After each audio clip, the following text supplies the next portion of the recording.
Днес ви представям този страхотен Hyundai i30 2017 година. 1.4 бензин, 100 конски сили. Един страхотен семейен автомобил.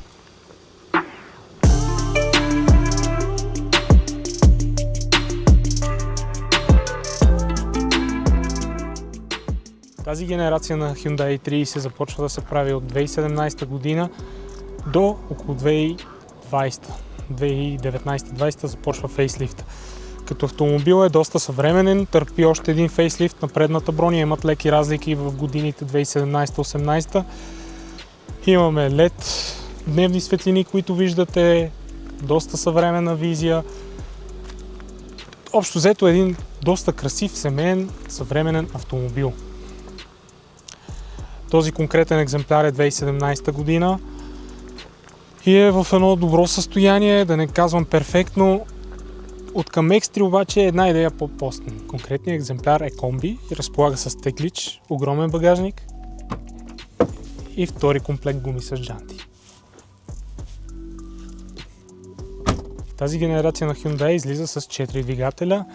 1 литров 3-цилиндров двигател, който аз лично не препоръчвам никога. 1.4 бензин, който е този 100 конски сили, който няма турбина и не е с директно впръскване. Имаме 1.4 турбо, който вече е с директно впръскване, 140 конски сили, и 1.6 дизел, който си остава от доста време насам и продължават да го правят.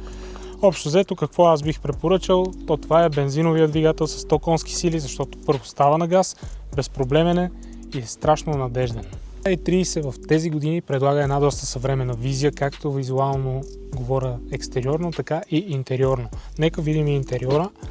Този конкретен автомобил няма кой знае колко много екстри, но пък имаме мултифункционален волан, имаме Lane Assist, имаме климатик, 6-степенна ръчна скоростна кутия, старт-стоп, малката мултимедия, тъй като тези автомобили идват също така и с по-голяма мултимедия, която е доста добра. Имаме CarPlay и още куп екстри. Но това е напълно достатъчно за един семейен, ежедневен автомобил. От към усещане от шофирането, автомобил е изключително безпроблемен, усеща се изключително леко и приятно за каране. В същото време доста комфортен, не на празно голяма част от таксиметровите шофьори карат точно такъв Hyundai i30. Общо взето, пак казвам, безпроблемен, евтин за обслужване и надежден. Издържа страшно много километри, най-вече този двигател, който, пак казвам, се предпочита и от таксиметрови шофьори и също така става безпроблемно на газ и един от по-надежните, да не казвам най-надежните двигатели. Малък данък и общо взето един перфектен семейен автомобил, както споменах не веднъж. Иначе, усещането доста добро, позицията на шофиране е добра, видимостта е страхотна.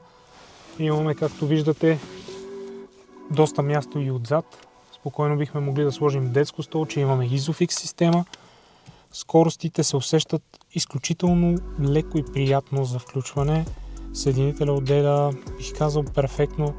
Общо взето, като си помислите за перфектна и безпроблемна кола, то тогава се сещайте за Hyundai или Kia. Общо взето, и двете наистина от към усещане са доста приятни, комфортни, всекидневни народни автомобили. Като заключение, Hyundai i30 е автомобил подходящ за всеки и за всякакъв повод. Линк към обявата оставям по-долу, но пак казвам, клиповете, които правя, не са за да промотирам автомобилите, а за да ви запозная с тях.